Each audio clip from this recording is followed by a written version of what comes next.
Every parent knows the routine: bath time, pajamas, and then that magical moment when you pull out a colorful storybook filled with princesses, talking animals, and happy endings.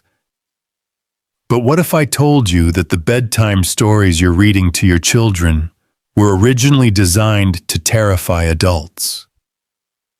The fairy tales we think we know, Cinderella, Snow White, Little Red Riding Hood, they're not fairy tales at all. They're sanitized versions of medieval horror stories, true crime accounts, and survival guides wrapped in pretty packaging by Disney and the Brothers Grimm.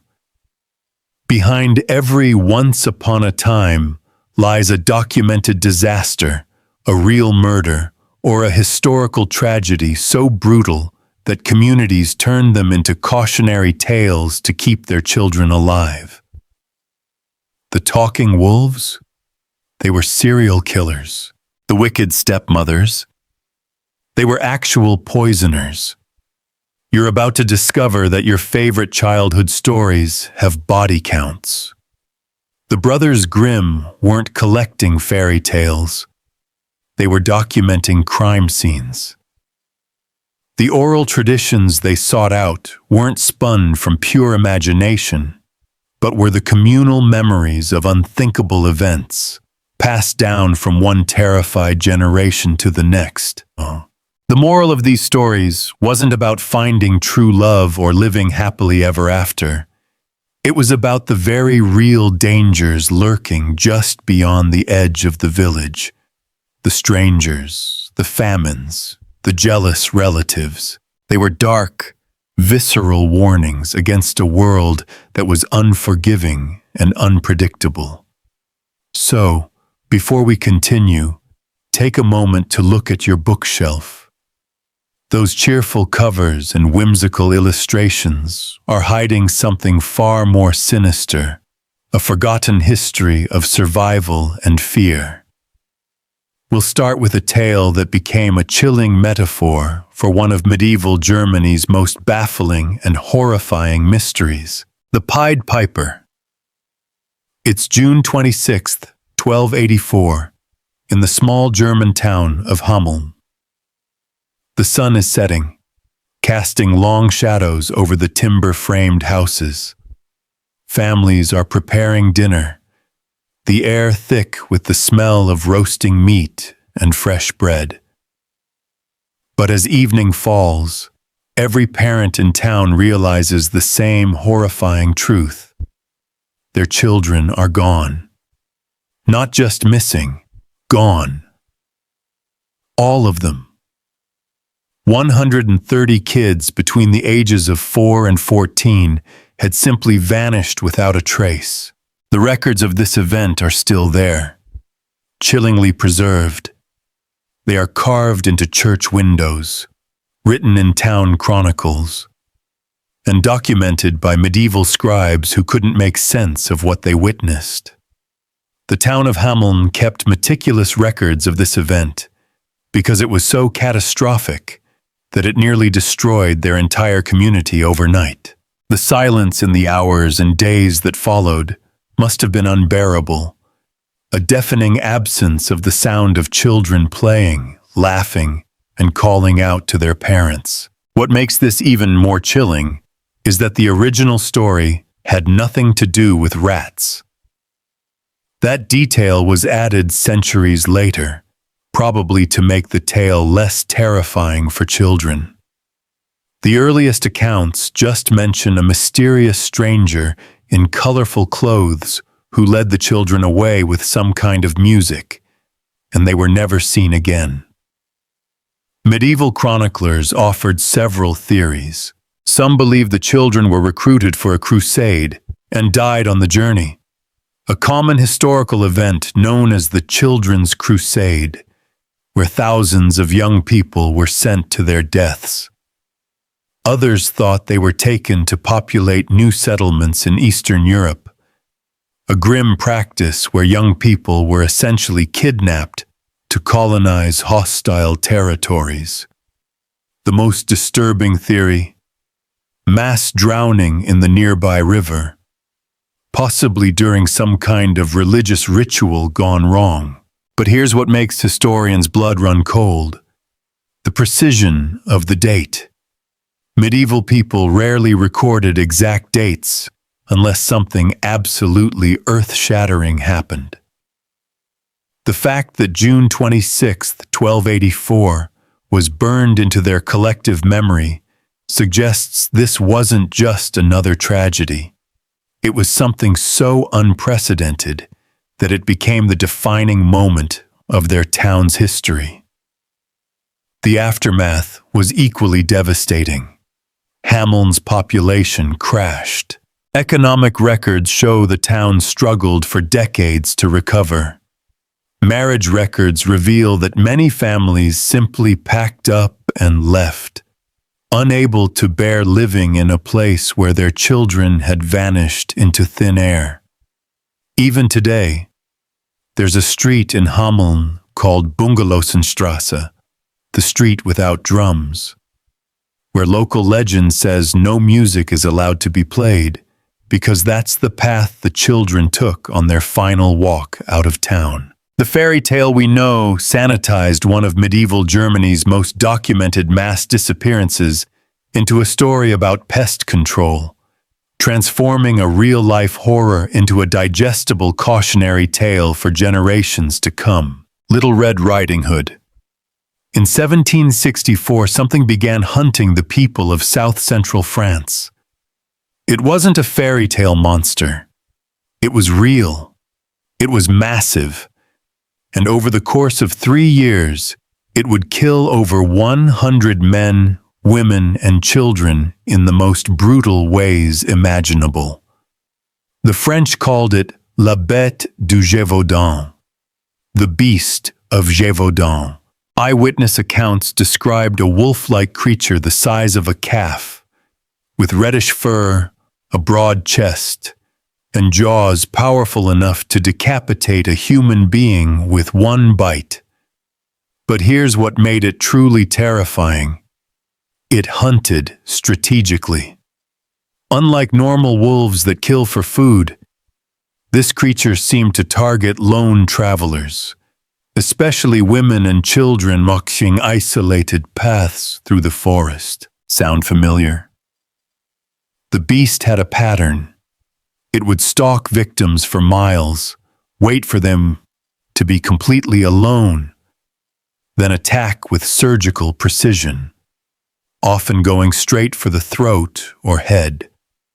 Survivors described how it would stand on its hind legs like a man, how it seemed to study its prey before striking, and how it appeared to enjoy the terror it caused. King Louis XV was so disturbed by the reports that he sent his best hunters, offering massive rewards for the creature's capture. The attacks became international news. Entire regions lived in terror, afraid to let their children walk anywhere alone. But here's the part that connects directly to Little Red Riding Hood. The beast specifically targeted young girls carrying baskets of food to relatives. Multiple documented attacks involved girls between 8 and 16 years old who were walking forest paths to deliver bread, cheese, or medicine to grandparents or sick family members. A young woman named Marie-Jeanne Vallée, age 19, fought off the beast with a spear when it attacked her while she was carrying food to her family. Her detailed testimony describes exactly the scenario we know from the fairy tale.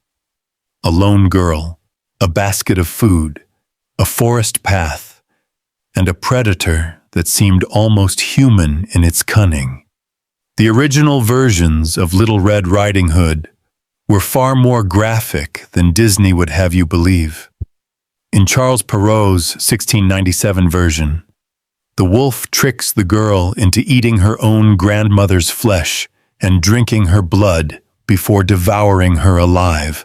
There's no heroic woodsman, no happy ending, just death and consumption. You don't learn this in history classes, but wolf attacks were documented across medieval Europe for centuries.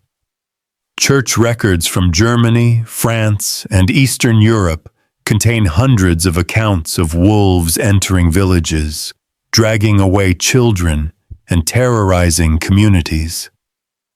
The big bad wolf wasn't a metaphor. It was a survival guide disguised as a story. Medieval parents used these tales to teach their daughters a brutal lesson. Never trust strangers.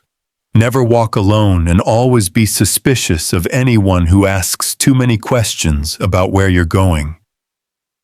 The fairy tale was a medieval Amber Alert system, a brutal and effective way to ensure the next generation understood the real dangers that lay in the woods.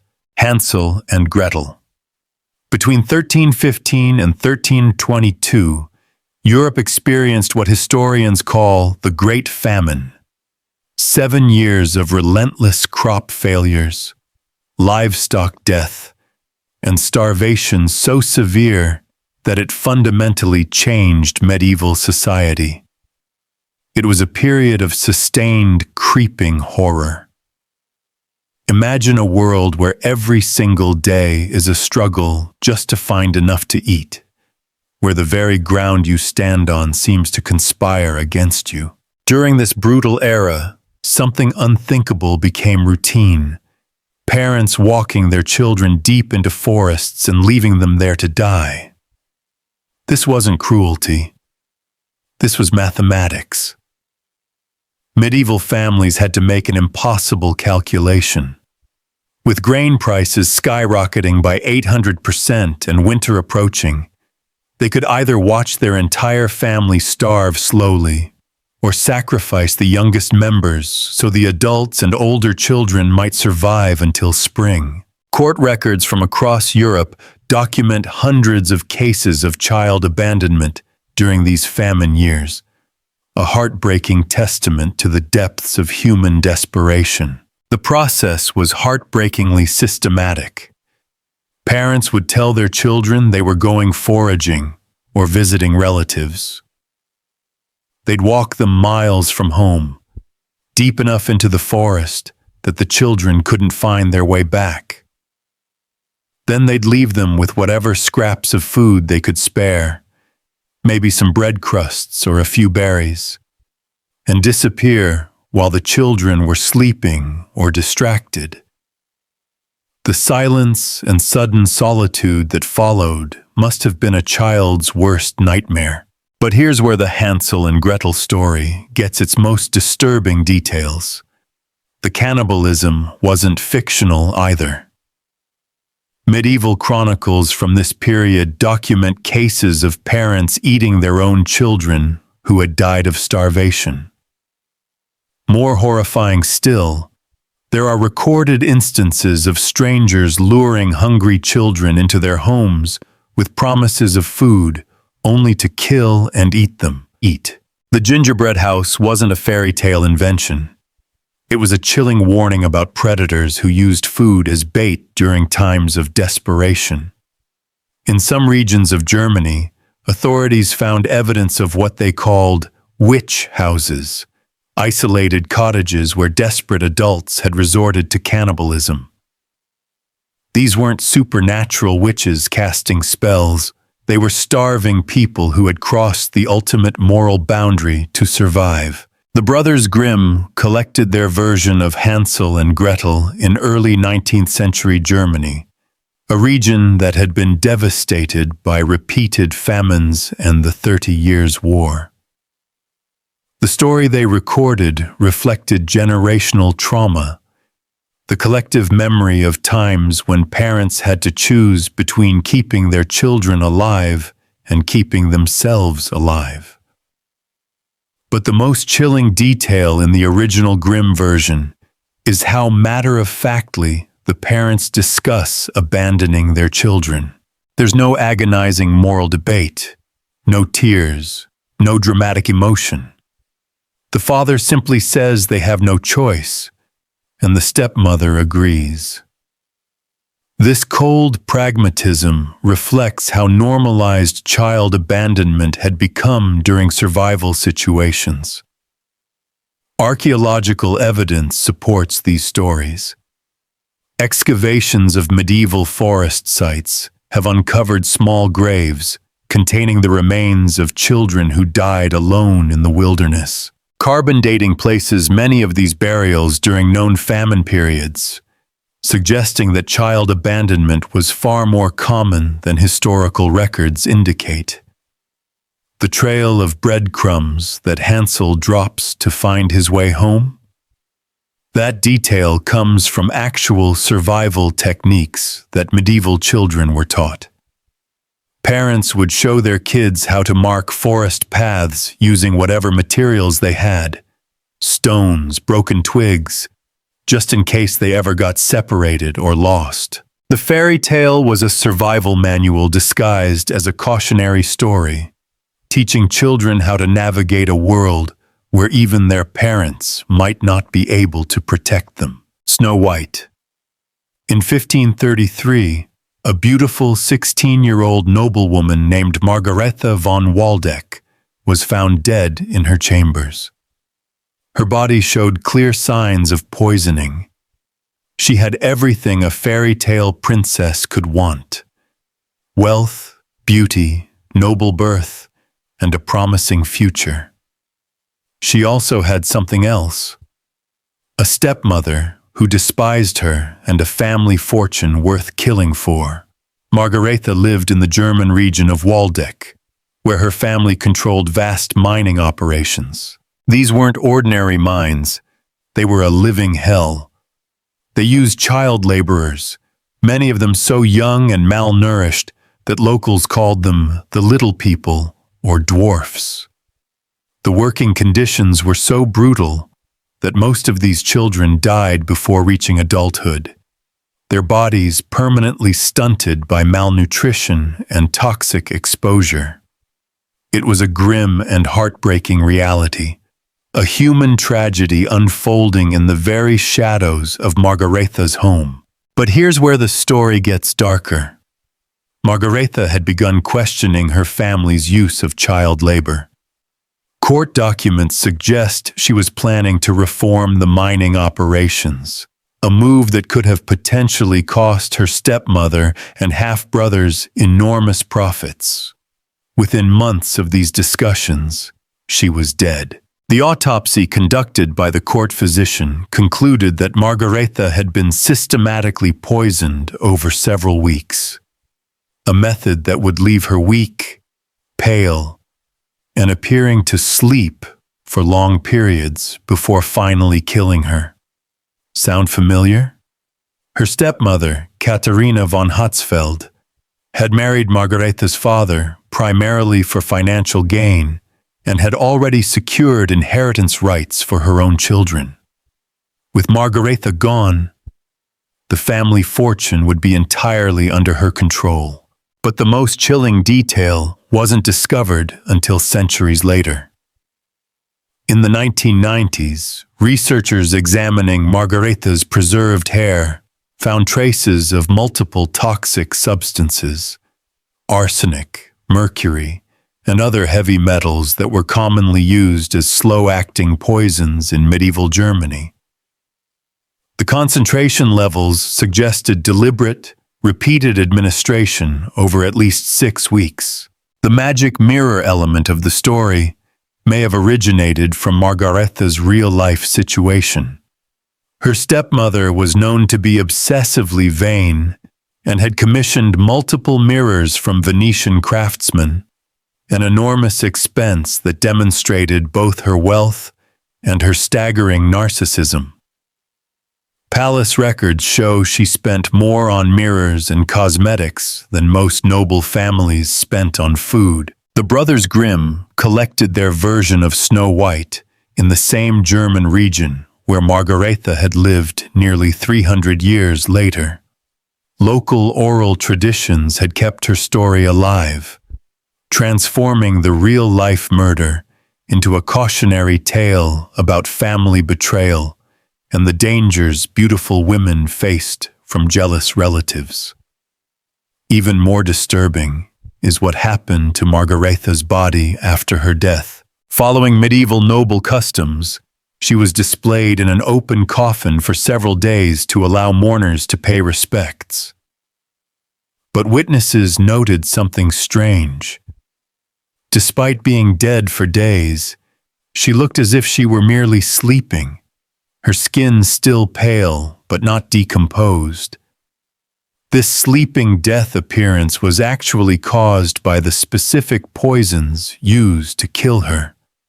Certain toxic combinations could preserve the body temporarily, while causing a death that appeared peaceful and natural. The real Snow White wasn't awakened by a prince's kiss. She was murdered by her stepmother in a calculated plot to steal her inheritance, then displayed like a doll while her killer inherited everything she had owned. The fairy tale transformed a documented case of family murder into a story about vanity and jealousy. But the core truth remained. Sometimes, the people closest to you are the most dangerous. Sleeping Beauty. In 1634, Italian poet Giambattista Basile published a collection of folk tales that would shock modern readers into silence. Among them was Sun, Moon, and Talia, the original version of Sleeping Beauty, and it contained no kiss, no romance, and no happy awakening. Instead, it documented something far more sinister that was happening to unconscious women across medieval Europe. Here's what actually happened in Basile's version. The princess, Talia, falls into her enchanted sleep as a teenager. A king finds her body, and instead of trying to wake her with a kiss, he rapes her repeatedly while she's unconscious. She remains asleep through 9 months of pregnancy and only wakes up when one of her newborn twins accidentally sucks the splinter from her finger while trying to breastfeed. This wasn't Basile inventing a shocking plot twist. He was recording a story that reflected a horrifying reality of his time. Medieval medical texts document a condition they called sleeping sickness, or catalytic states, likely what we now recognize as catatonic episodes, severe depression, or neurological conditions that left patients unresponsive for weeks or months. Noble families would keep these afflicted daughters alive, hoping they would eventually recover. But court records from across Europe reveal what sometimes happened to these unconscious women. Servants, visitors, and even family members would sexually assault patients who couldn't resist or report the crimes. When these women became pregnant while unconscious, the pregnancies were often attributed to supernatural causes or divine intervention, a grim and convenient way to explain away the true crime. The most documented case comes from 16th century France, where a noblewoman named Marguerite de Navarre recorded the story of a young woman who fell into a catatonic state after a traumatic event. She was cared for by nuns in a convent, but when she awoke months later, she was pregnant. The resulting investigation revealed that multiple men had assaulted her while she was unconscious, including clergy members who were supposed to be protecting her. What makes Basile's version even more disturbing is what happens after the princess wakes up. The king who raped her is already married, and when his wife discovers he has 2 secret children with an unconscious woman, she tries to have the children cooked and served to him as dinner. The princess only escapes death when the cook secretly substitutes animal meat instead. This cannibalistic revenge wasn't fantasy either. Medieval chronicles document multiple cases of wives murdering their husbands' illegitimate children, sometimes by poison, sometimes by more brutal methods. The legal system offered little protection for children born from adultery or assault. The spinning wheel curse element of later versions may have originated from real medical conditions.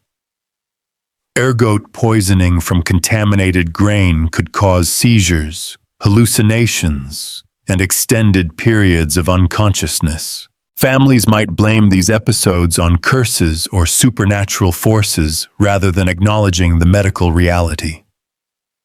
When Charles Perrault rewrote the story in 1697, he sanitized the rape into a romantic kiss and eliminated the cannibalistic revenge plot entirely. The brothers Grimm sanitized it further, making the prince even more heroic and the awakening even more magical. But the original story was a warning disguised as entertainment. It taught medieval audiences that unconscious women were vulnerable to predators, that the men who claimed to rescue them might be the greatest danger of all, and that the consequences of these assaults could destroy entire families. The fairy tale transformation of rape into romance reveals how desperately later generations wanted to believe that unconscious women were safe, that powerful men were heroic, and that happy endings were possible even after the worst violations. The real Sleeping Beauty never consented to anything that happened to her. She was a victim who became a mother while unconscious, then spent the rest of the story trying to survive the consequences of crimes committed against her body while she couldn't fight back. Bluebeard. In 1440, French authorities arrested one of the wealthiest noblemen in Europe on charges so horrific that even medieval courts, accustomed to brutality, struggled to process the evidence. Gilles de Rais, a war hero who had fought alongside Joan of Arc, was accused of torturing, raping, and murdering over 140 children in his castle dungeons. The investigation that followed would inspire one of history's most terrifying fairy tales. Gilles de Rais wasn't just wealthy. He was obscenely rich, owning multiple castles, vast estates, and enough gold to fund private armies. He was also intelligent, charming, and devastatingly handsome, exactly the kind of man parents would trust with their children. For over a decade, children had been disappearing from villages around his estates. Poor families would send their sons and daughters to work in his castles as servants, and the children would simply vanish. When desperate parents asked questions, they were told the children had been sent to other estates or had run away. The payments to families stopped, but so did all contact. The truth only emerged when one of de Rais's accomplices, Etienne Corot, was caught trying to break into a church. Under torture, he confessed to helping his master murder dozens of children in ritualistic ceremonies that de Rais believed would grant him supernatural powers and unlimited wealth. The court testimony was so graphic that medieval chroniclers refused to record the details. But what they did document was de Rais's method. He would invite children into his private chambers, lock the doors, then torture them for hours before killing them. Their bodies were burned in massive fireplaces, and their ashes were scattered in his gardens. Here's what connects directly to Bluebeard. De Rais had multiple wives who died under mysterious circumstances. Each wife was given access to most of his castle, but forbidden from entering certain rooms. Court records show that at least 2 wives discovered evidence of his crimes and died shortly afterward. One from apparent poisoning, another from a suspicious fall down castle stairs. The original Bluebeard story, recorded by Charles Perrault in 1697, follows this exact pattern. A wealthy nobleman marries young women, gives them access to his entire house except for one locked room. then kills them when curiosity leads them to discover his secrets. The locked room contains the bodies of his previous wives, hanging like meat in a butcher shop. But Perrault's version sanitized the reality. De Race wasn't just killing wives. He was murdering children. The forbidden room wasn't filled with adult women. It was a torture chamber filled with the remains of boys and girls between the ages of 6 and 16. The fairy tale transformed a documented case of mass child murder into a story about marital disobedience and female curiosity. But the core warning remained the same. Wealthy, powerful men who seem too good to be true probably are. What makes de Race's case even more chilling is how long he operated without consequences. His wealth and political connections protected him for over a decade, while he killed with impunity.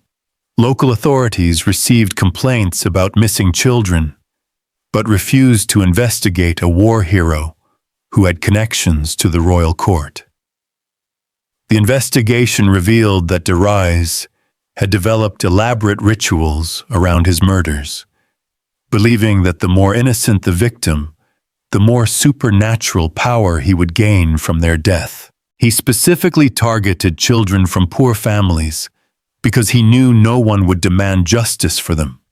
When he was finally executed in 1440, over 800 families came forward claiming their children had disappeared after going to work in his castles.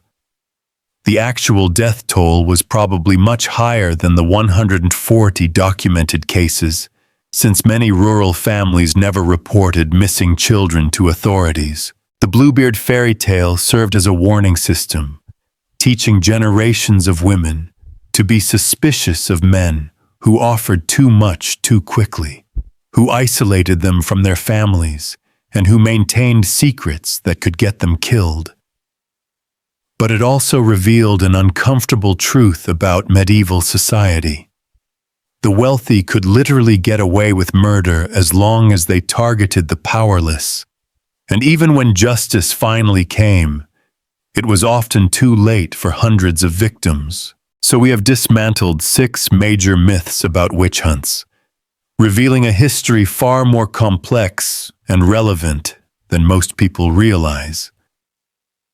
These weren't just medieval superstitions, but sophisticated persecutions that emerged alongside modern institutions.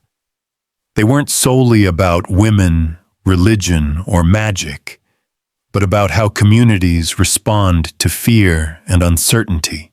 The Pied Piper, Little Red Riding Hood, Hansel and Gretel, Snow White, Sleeping Beauty, and Bluebeard. These aren't quaint children's stories. They are the grim, unvarnished records of a world defined by plague, famine, and brutal power dynamics. They were the mechanisms by which a society tried to make sense of the senseless, and to teach its children how to survive in a world where predators and unimaginable dangers were real. The true power of this history lies in its mirror to our present. Today, we still see how crises, whether environmental, economic, or social, can drive communities to seek scapegoats. The mechanisms that turned neighbors against witches aren't so different from those that fuel modern conspiracy theories and digital witch hunts on social media. We've replaced zealous clergymen with algorithms and village gossip with viral misinformation. But the fear and suspicion remain unchanged. When a community feels threatened, it looks for an outsider, a witch, to blame. And new technologies simply make that process more efficient and devastating. It's a stark reminder that progress doesn't always lead to enlightenment. Sometimes, it just gives our worst instincts new and more powerful tools. But there is hope in this history too. Some communities resisted the witch-hunting fever. showing that mass hysteria isn't inevitable.